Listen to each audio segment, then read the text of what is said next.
There's no place like Moab. Moab is surrounded by spectacular public lands, National Park Service, Bureau of Land Management, U.S. Forest Service, all of which offer multiple uses and a wide variety of recreational opportunities. It's the thrill of being out there and being outdoors, and the beauty that's around you is amazing. We are very privileged to have our public land system, and with that privilege comes responsibility and stewardship.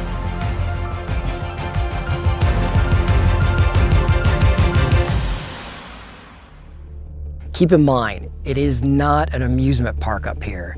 It can be very dangerous. In the whole state of Utah, this is the #1 incidence for search and rescues. Coming out prepared and planning ahead, knowing where you're going and having a map with you is critical. Don't travel alone. Make sure you inspect your vehicle before you go out and make sure it's suitable for the trail that you're going to be going on. Bring plenty of water, 1 gallon per person per day, and lots of food. Make sure that you're bringing safety equipment, wearing helmets, wearing any protective gear that you need for the day. Also protecting yourself from the sun. Cell coverage is very spotty up here. Let somebody know when you're going to be back and what you're doing.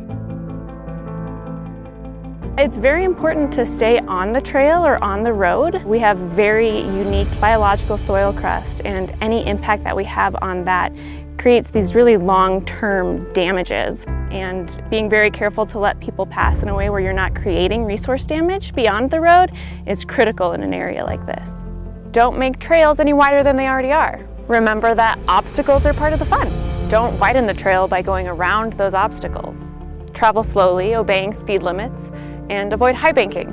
Anytime that we are not driving directly in the middle of the trail, we're creating this phenomenon called high banking. So we're actually digging down where the road goes, and we have high banks on the sides. It really is a huge problem, and it causes permanent damage.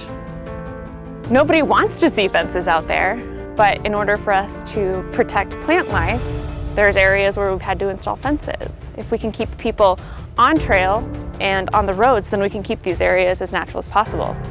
When you are hiking, practice leave no trace. Travel on durable surfaces like rocks or in dry washes where you're not going to step on vegetation.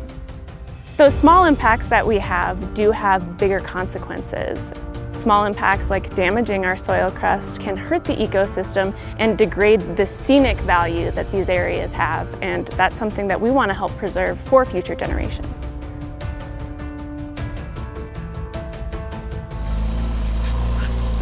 You have to be courteous. When you're going up some of those steep hills, you have to look ahead and see if anybody's coming down first, because you don't want to bunt in the middle, especially on some of these steep grades. Be respectful for other people. You're driving, you come up on somebody, you slow way down, you don't dust them out, you tell them how many's behind you. Anytime that you come across someone else on the trail, take a moment to stop and check on them, make sure that they're doing okay. They might need some assistance. They might need a bit of direction about where they need to go next and how to get there. You stopping could make a huge difference in someone's day.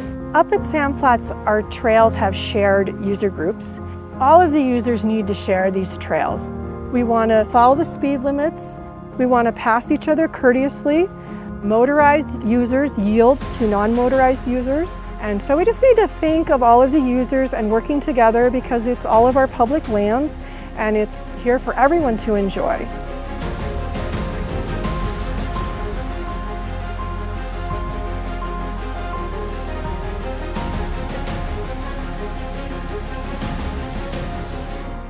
Even if you're driving by and you see somebody else's soda can that they left on the side of the trail, it'll take you 2 seconds to stop, pick it up, throw it in your cooler.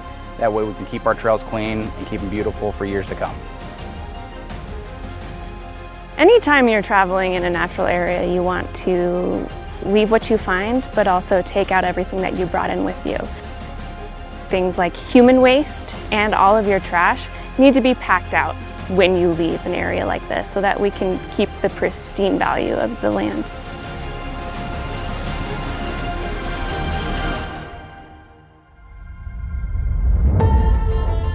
Utah is unique in that you can take these off-highway vehicles in through town and you can drive directly to trailheads. It is a privilege to be able to drive on public streets. A couple things you want to keep in mind is that you want to make sure that your vehicle is street legal. In Utah, we're required to have license plates, insurance. We're required to have turn signals, a horn, and we don't want to lose that privilege. It is clear that many communities today are receiving more complaints about UTV and ATVs. The reality is it's simply a function of volume. The popularity of these machines and the visitation in our town is inevitable. It's going to continue to grow. To maintain civility and to maintain the opportunities that we all enjoy, we've got to be respectful because more and more individuals are driving on streets in small communities in these vehicles. When you're in town, drive slow, throttle it down a little bit. You've got neighborhoods, you've got, people walking around, you've got kids playing in the street. And if you reduce your foot off the gas pedal just a little bit, then you have less noise. We want to protect these for the future so that you can come here and your children can come here someday and grandchildren. So we have to think of the long span. Our public lands are spectacular. Recreate responsibly and you'll be sure to have a great experience. Be safe, stay on designated trails, practice proper trail etiquette, and make sure that you pack out all your trash when you're recreating on public lands. We want to make sure that Moab stays beautiful for not just our own enjoyment, but for that of future generations.